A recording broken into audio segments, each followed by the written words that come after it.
जय श्री कृष्णा, राधे राधे। तो दोस्तों, आपने फाल्गुन मास की 16वीं कथा सुनी होगी।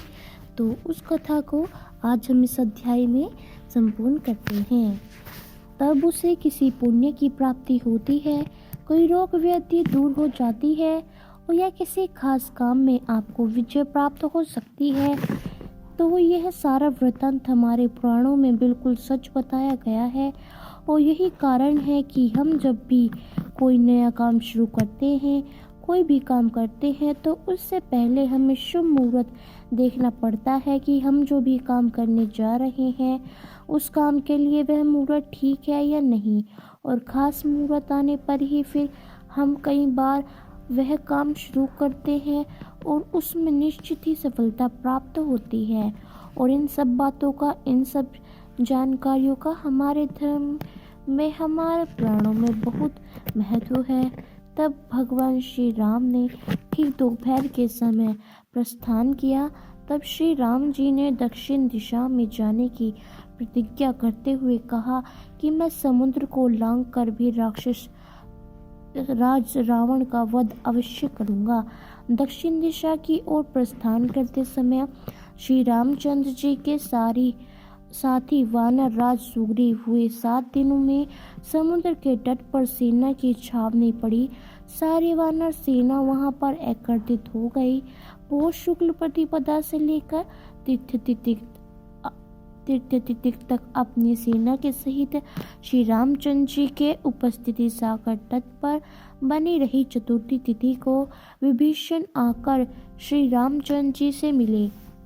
पंचमी तिथि को समुद्र पार करने के बारे में विचार किया गया। इतना अपार समुद्र है, कैसे पार करें। अब जब पार करने की बारी आई, बड़ा दुर्गम समुद्र था। बहुत बड़ी बाधा थी कि कैसे इतना विशाल समुद्र पार किया जाए। तब देखिए, श्री रामचंद्र जी ने भी उपवास किया। प्रभु हे, कुछ भी कर सकते हैं, बिना उपवास के भी काम शीघ्र कर सकते हैं। लेकिन उस समय उन्होंने मनुष्य रूप धारण किया था और एक मनुष्य होने के नाते उन्होंने कुछ नियमों का पालन करना ही था। तब उन्होंने 4 दिन तक समुद्र के किनारे रहकर उपवास व्रत, अभी एक विजय एकादशी और जय एकादशी का उपवास आप में से बहुत सारे भक्तों ने रखा होगा। तब श्री भगवान रामचंद्र जी ने भी विजय एकादशी का उपवास रखा था, तो उसके नियमों का पालन उन्होंने पूरे दिन तक किया। चौथ के दिन समुद्र देव से वर प्राप्त हुआ। साथ ही समुद्र देव ने समुद्र पार करने का उपाय भी बताया। दशमी तिथि से सेतु बांधने का, यानी श्री समुद्र के ऊपर पुल बनाने का कार्य शुरू हो गया और त्रयोदशी तिथि को पूरा भी हो गया। चतुर्थी को शुक्ल पर्वत पर पहुंचकर श्री रामचंद्र जी ने अपनी सेना का पड़ाव डाला। पूर्णिमा से लेकर द्वितीय तक तीनों दिनों में सारी सेना समुद्र पार करके लंका पहुंच गई। जिसके बाद शुभ लक्षण श्री राम चंद्र जी ने सीता जी को प्राप्त करने के लिए शूरवीर वानरों की सेना के साथ लंका को चारों ओर से घेर लिया। तृतीया से लेकर दशमी तिथि तक 8 दिनों तक सेना वहां पर टिकी रही। एकादशी के दिन शुक और शारण, इन दोनों मंत्रियों का आगमन हुआ। पौष कृष्ण द्वादशी को सेना की गणना की गई, गिनती की गई और ताकत देखी गई कि किस सेना की तरफ कितना बल है और कौन कौन से सैनिकों को पहले भेजा जाए, युद्ध में किनको बाद में भेजा जाए। कब श्रेष्ठ सुग्रीव ने अपने सेना के बलाबल का वर्णन किया।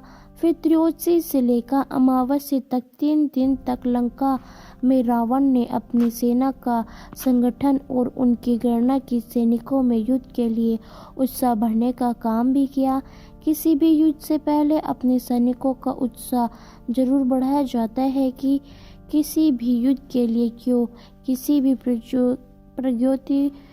प्रतियोगिता के लिए, कोई भी कंपटीशन हो, सबसे पहले उन्हें मोटिवेशन सपोर्ट दिया जाता है उनका मनोबल बढ़ाया जाता है ताकि युद्ध में या किसी भी प्रतियोगिता में हार या जीत जो भी फैसला हो उसके लिए आगे की दिशा तय की जाए।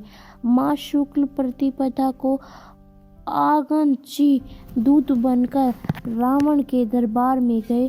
द्वितीया के दिन सीता जी को माया से उसके पति के कटे हुए मस्तक आदि का दर्शन कराया गया। इधर रावण भी पूरी तैयारी पर था।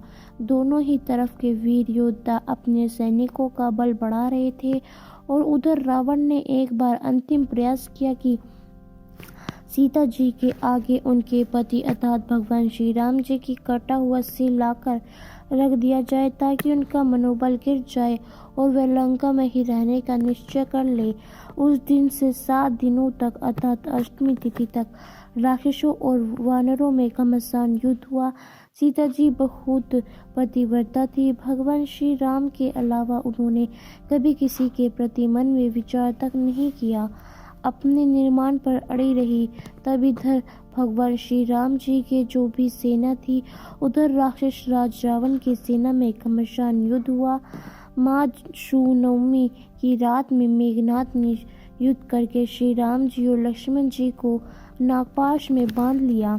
इससे सब कपीश्वर व्याकुल और हताश हो गए। सानी वानर सेना परेशान हो गई। तब वायु के उपदेश से श्री रघुनाथ जी ने गरुड़ देव का स्मरण किया।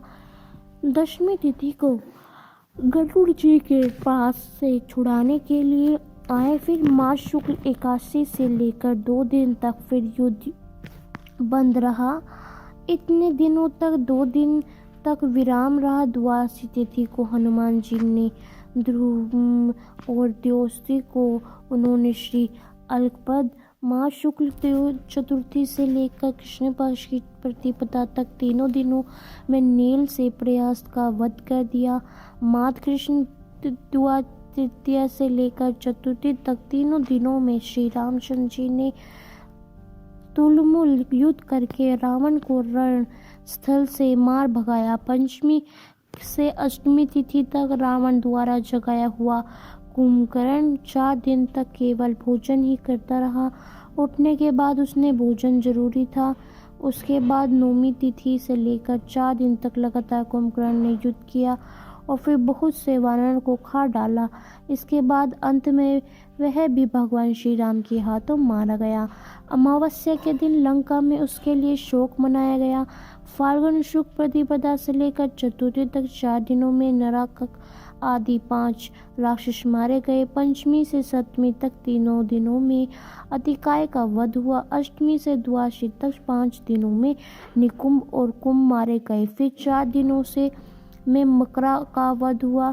फिर फाल्गुन की द्वितीया के दिन मेघनाथ पराजित हुआ। फिर तीज से लेकर सप्तमी तक 5 दिन द्वारा आदि लाने की व्यग्रता के कारण युद्ध बंद रहा। अष्टमी को दुर्बलती रावण ने शोक के कारण मायाई मैथिली का वध कर दिया। इसके बाद श्री रामचंद्र जी ने सेना के द्वारा पूर्णतः इसके निश्चय किया। फिर त्रयोदशी से 5 दिनों में लक्ष्मण जी ने विख्यात बल और पराक्रम वाले मेघनाथ को युद्ध में मार डाला। चतुर्थी को रावण में युद्ध बंद करके यज्ञ की दिशा ली। फिर अमावस्या के दिन वह युद्ध करने के लिए निकला। चैत्र शुक्ल प्रतिभूत से लेकर 5 दिन तक रावण लगातार युद्ध करता रहा। इस युद्ध में बहुत से राक्षस मारे गए। फिर 3 दिनों तक रावण के रथ घोड़े आदि मारे गए। चैत्र शुक्ल पंचमी नवमी को लक्ष्मण जी को क्षति लगी। तब श्री रामचंद्र जी ने क्रोध में भरकर दशम रावण को खड़े के दिया। फिर विभीषण की सलाह से हनुमान जी लक्ष्मण जी के लिए औषधि लाने के लिए द्रोणाचल पर्वत पर गए और वहां से संजीवनी बूटी लाकर जिसे विलक्ष्मण जी को पिला दी। 10 तिथि के दिन युद्ध बंद रहा। रात में राक्षसों ने फिर युद्ध प्रारंभ कर दिया। एकादशी के दिन श्री रामचंद्र जी के पास मातली नामक सारथी के साथ देवराज इंद्र का रथ आ पहुंचा। चैत्र शुक्ल द्वादशी से लेकर कृष्ण चतुर्थी तक श्री राम जी ने रावण को मार डाला। अमावस्या के दिन रावण आदि राक्षसों के देह संस्कार हुए। इस तरह घोर युद्ध होने पर श्री रामचंद्र जी को अंत में विजय प्राप्त हुई। माघ शुक्ल तृतीया से लेकर चैत्र कृष्ण द्वादशी तिथि तक 88 दिन तक के संग्राम में केवल 15 दिन की युद्ध बंद रहा। बाकी दिनों तक अर्थात 72 दिनों तक युद्ध लगातार चलता रहा।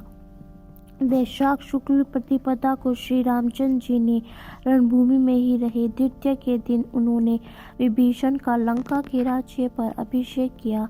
तृतीया को सीता जी की शुद्धि हुई और देवताओं ने आशीर्वाद दिया। इस प्रकार श्री रामचंद्र जी राक्षसों द्वारा कष्ट में डाली गई परम पवित्र जानकी जी को बड़े प्रेम से ग्रहण करके वे वापस से लौटे।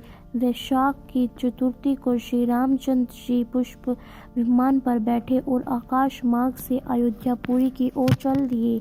14 वर्ष पूरा होने पर वैशाख शुक्ल पंचमी को श्री रामचंद्र जी ने अपने दल बल के साथ भरद्वाज आश्रम में आकर रहे। फिर षष्ठी को पुष्पक विमान से वे नदी ग्राम में आए। सप्तमी में अयोध्या के राज पर रघुनाथ जी का अभिषेक हुआ। 14 महीने 10 दिन सीता जी को राम से अलग रावण के घर में रहना पड़ा। 14 वर्ष के बाद श्री राम जी ने अयोध्यापुरी में प्रवेश किया था। उस समय रावण का ग्रह चूर करने वाले श्री राम जी बहुत प्रसन्न थे। उन्होंने अपने भाइयों के साथ 1,01,000 वर्षों तक राज्य किया। राज्य का पालन करने के बाद वे सबके साथ परधाम में चले गए। राम राज्य में सभी लोग बहुत प्रसन्न रहते थे। सभी धन धान्य से संपन्न और पुत्र पत्रों से भरे हुए थे। बादल इच्छा के अनुसार पानी बरसाते थे। अन्न की उपज कई गुना अधिक होती थी। गायें गड़े भर दूध देती थी और वृक्षों से सदा फल लगे रहते थे। श्री रामचंद्र जी के राज्य में किसी को कोई रोग दुख शोक आदि नहीं सताता था। सभी पुरुष माता पिता की आज्ञा मानने वाले और उनकी भक्ति सेवा करने वाले होते थे। ब्राह्मण सदा वेद पाठ में लगे रहते। क्षत्रिय ब्राह्मणों की सेवा करते थे और वैश्य लोग ब्राह्मण और गौओं को में सदा भक्ति रखते थे। उस समय वंशकता और कर्मशक्ता का नाम भी नहीं सुना जाता था। सभी बराबर थे। कोई भी स्त्रीबाज दुर्भयवश वत्सा आदि विधवा भी नहीं थी। सद्वाश को कभी विलाप नहीं करना पड़ता था। कोई भी माता पिता और गुरु की अवहेलना नहीं करते थे, उनका अपमान नहीं करते थे। प्रत्येक मनुष्य पुण्य करता और बड़े बूढ़ों की आज्ञा नहीं डालता था। कोई दूसरों की भूमि पर भी अधिकार नहीं जमाते थे। ये सभी पराई स्त्री से विमुख रहते थे। उन सभी को सम्मान देते थे।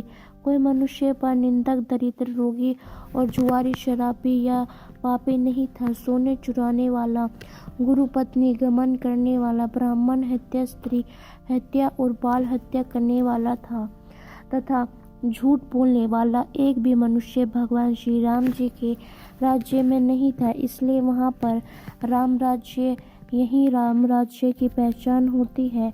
और कोई किसी की जीविका नष्ट नहीं करता था। झूठी गवाही कोई नहीं देता था। पष्ट कृतक और मलिन मनुष्य कहीं पर भी देखने से नहीं मिलता था। ब्राह्मण वेदों के पारंगत विद्वान होते थे और सदा सर्वत्र उनकी पूजा होती थी। अत्यंत व्याप्त राम राज्य में कोई भी मनुष्य ऐसा नहीं था जो व्रत का पालन करने वाला या भगवान का भक्त न हो। राज्य करते हुए श्री रामचंद्र जी के पास उनके पुरोहित महाभाग्य तीर्थों में भ्रमण करके आए। श्री रामचंद्र जी ने अभूत्यवान धूपदक आदि के द्वारा मुनियों सहित गुरु वशिष्ठ जी का पूजन किया। इसके बाद मुनिवर वशिष्ठ जी ने श्री रामचंद्र जी से उनके राज्य, अर्थ, हाथी, खजाना, देश, उत्तम बंधु तथा सेवक के विषय में कुशल मंगल पूछा। श्री रामचंद्र जी कहने लगे, हे गुरुदेव, आपकी कृपा से, आपके प्रसाद से मेरे लिए सर्वत्र कुशल है, सब कुछ कुशल मंगल। जिसके बाद श्री रामचंद्र जी ने मुनिवर वशिष्ठ जी से उनकी पत्नी और पुत्र के कुशल मंगल का समाचार पूछा। तब वशिष्ठ जी ने भूमंडल में जिन जिन क्षेत्रों, तीर्थों और देवालय का दर्शन किया था, उन सब की चर्चा करते हुए सर्वत्र अपना कुशल मंगल बतलाया। इसके कमल नयन भगवान श्री रामचंद्र जी बड़े विस्मित हुए और वशिष्ठ जी के से उत्तम उत्तम तीर्थ का महात्म पूछने लगे। वशिष्ठ जी ने जिन जिन तीर्थों का दर्शन किया था, जिन जिन तीर्थों की यात्रा की थी, उसका क्रमश वृत्तांत भगवान श्री राम को सुनाना प्रारंभ किया। जय भोलेनाथ। आज के अध्याय में बस इतना ही। आगे की कथा आप सभी आने वाले अध्याय में जरूर सुनिएगा। तो दोस्तों, आपको हमारे ये फाल्गुन मास का अध्याय कैसा लगा, हमें कमेंट करके अवश्य बताइएगा।